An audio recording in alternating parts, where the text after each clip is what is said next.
back to the kitchen. So last video I talked a bit more what happened in my situation, and then I did my soya and honey sticky ribs in the slow cooker, and I did say I'll be back to do another video, so I'm back. So before I get into the cooking, let's do a bit of more news. So last video I did say I had a new intro video, so that is now live on it. So if you do like that, give me a thumbs up on that. If you don't, tell me how I can improve it. I know it's a bit cheesy, but hey, it's something that I made that I like, so for me. But I am still learning all of this YouTube stuff. So next thing is I'm doing a new logo, getting that ready, and then after the logo is made, I'm going to get some printed t-shirts and a hoodie to see what that's like, get some bit of advertisement out there. So that's the news done. So cooking wise, like I said in my last video, I didn't know what I was going to cook, so I went to my local supermarket, walked around for 20 minutes and had inspiration. British classic sausages and mash, but I am going to do a twist. The twist is normally with sausages and mash you do just normal plain mashed potatoes, but I'm going to do a sweet potato mash with sweet potatoes instead of normal potatoes, but you can use normal potatoes if you want. So the ingredients for this are, the sausages I am using today is, I've just got a nice Cumberland sausage. You'll need, in this pot at the back here, I have 4 large sweet potatoes that I've just diced in water. I've got cream for the mashed potato as well. Butter. Also, I'll be making a onion gravy from scratch. For that, I have 2 tablespoons of this plain flour to thicken it. I have 4 small to medium onions just finely sliced. Then here I have 450 ml of rich beef stock that I have made. But if you don't know how to make beef stock, just use a normal beef stock cube. But if you can make fresh stock with the beef bones and vegetables, by all means do that, it will be a better taste. So that's the ingredients, guys. Come to me, we shall get going. So guys, first things first, I've got my pan of potatoes on the hob. I'm going to bring them to the boil.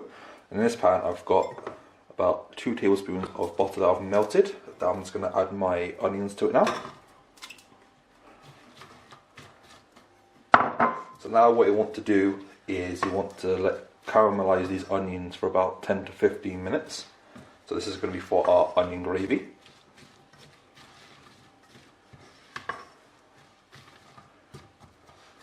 So we're going to make the onion gravy and the mashed potato together, and we're going to pan fry our sausages and finish them off in the oven, and then we'll plate it up together.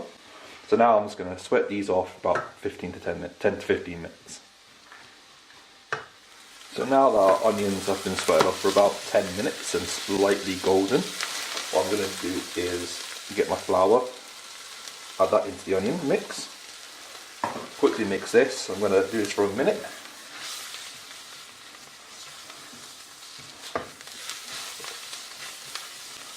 Once all the flour is incorporated, I'm going to slowly add my beef stock in, a bit at a time.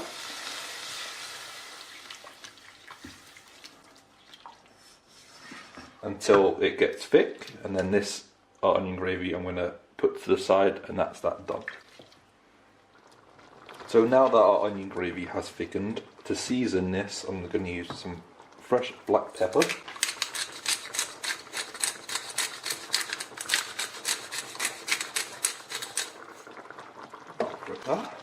And instead of salt, what I do is I'm adding a bit of soy sauce instead,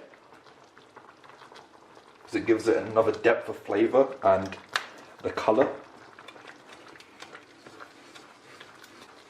So I'm going to turn my hob off, and that is our onion gravy done. So now what we're going to do is wait for our potatoes to come to a boil, get them soft, and when they're almost done, I'm going to pan fry my sausages and finish them off in the oven. So guys, mashed potato, I have drained it and mashed it, because I thought it would be a lot easier, because if you don't know how to mash mashed potato, I don't know what to say.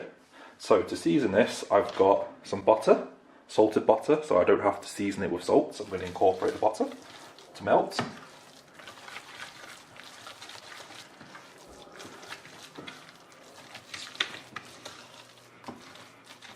as well as a bit of freshly cracked black pepper.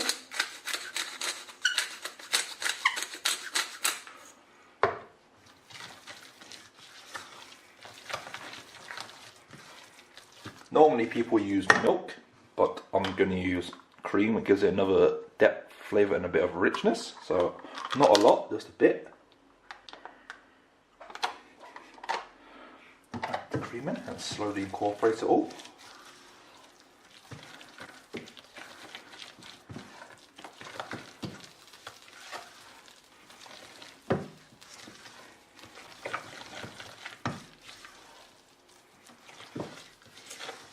So that's our mashed potato done.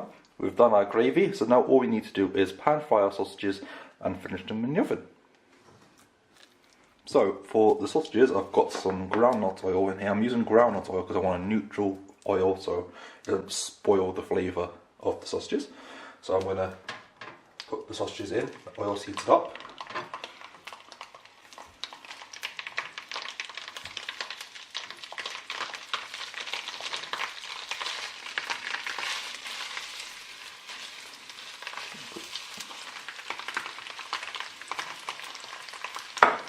So I've preheated my oven to about 180 degrees just to finish them off. The pan, I just want to give them some nice colour.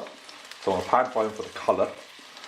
And then they're going to go into the oven to finish off cooking. So now we're going to fry these off about 2 to 3 minutes per side. Keep checking, you don't want them burning, so that lovely golden brown colour. So I'm just going to pan fry these now 2 to 3 minutes per side. So our sausages are now lovely and browned.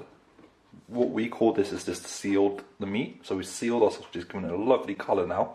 So these are going to go into the oven for about 10 to 15 minutes, but keep checking them because you don't want to overdo them, so you still want them all nice and moist. So these are going to go into my oven now for 10 to 15 minutes.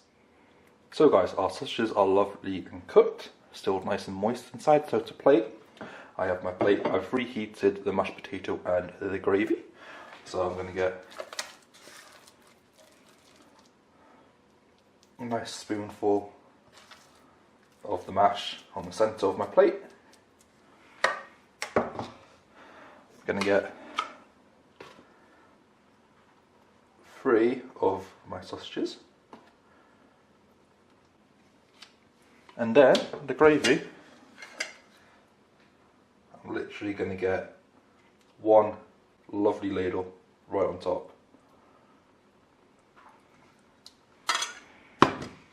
And that is how I might make my version of sausages and mash with a twist. That is how I make my versions of sausage and mash. Now I need to give credit for the gravy to a friend of mine. His name's Brendan. His mother used to make one of the best gravies I've ever had.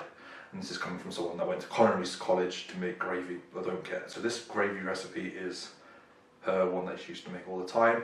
He's also in a band, if you like rock music like I do. Go check them out, I'll leave all the descriptions in the description box. The band's called Hollow State, go check them out, go give them a follow. I'll leave all links in the description like I said. And next video, there's going to be 2 videos coming up. I've got 1 cooking video and I've got 1 man versus food video. Yes, I'm doing a man versus food video. Not me personally, I'm paying for my friend Adam.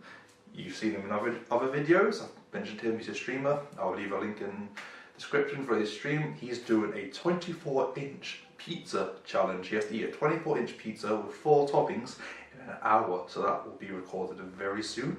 And then my next cooking video is a story about this video I'm about to do next. Last year, Christmas, went to Adam's house. Again, yes, more Adam. He got me a present. And I got to admit, it's one of the best presents I've had so far. So it's a cookbook, but as I am a massive geek and gamer, he got me the Fallout cookbook. So our next recipe is going to be coming straight from this. I'm going to be making cookies from here, not just any standard chocolate chip cookies. It's a cookie called Buff Out. Buff Out is an item that you use in the game. So it's going to be a Buff Out cookie. So hopefully you guys stick around till that video. And from me, Lee, as always, links to my Facebook, everything else in the descriptions. T-shirts will be on their way soon. I want to get one made just for myself to advertise. And if you guys would like one, message me and I'll get some more. So guys, let's keep cooking, and thanks you for watching.